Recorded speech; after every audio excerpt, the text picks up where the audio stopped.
পূর্বাচল প্রজেক্টের খাল থেকে উদ্ধার হওয়া বোমাগুলো এভাবেই একে একে নিষ্ক্রিয় করে বোমা নিষ্ক্রিয়কারী দল। এ সময় সবাইকে নিরাপদ দূরত্বে সরিয়ে দেওয়া হয়।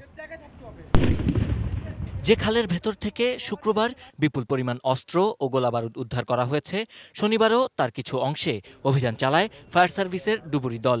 কাঞ্চন ব্রিজের উত্তর পূর্ব দিকে বোলাবো ইউনিয়নের বাসুন্দা গ্রামের ৫-৬ কিলোমিটারের মধ্যে শীতলক্ষ্যা নদীর ভেতর থেকে রোববার বিকেলে উদ্ধার করা হয়েছে ৫টি এসএমজি।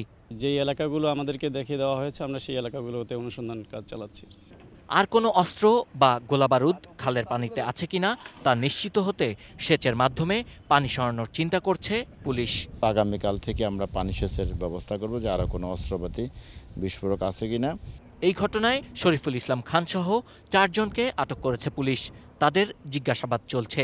বৃহস্পতিবার পূর্বাচল প্রজেক্টের ৫ নম্বর সড়কের খালের ভেতর থেকে 2টি রকেট লঞ্চার, ৬২টি সাব চাইনিজ মেশিনগান, বিপুল পরিমাণ ভারী অস্ত্র ও হ্যান্ড গ্রেনেড উদ্ধার করে পুলিশ।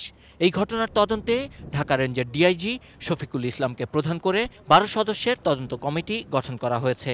কমিটিকে আগামী 10 কার্যদিবসের মধ্যে তদন্ত প্রতিবেদন জমা দিতে বলা হয়েছে।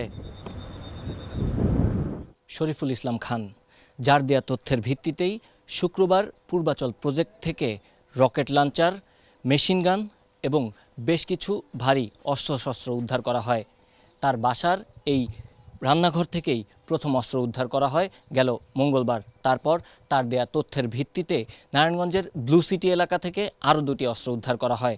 সবশেষ পূর্বাচলের প্রজেক্ট থেকে বিপুল পরিমাণ ভারী অস্ত্র এবং গোলাবারুদ উদ্ধার করা হয়।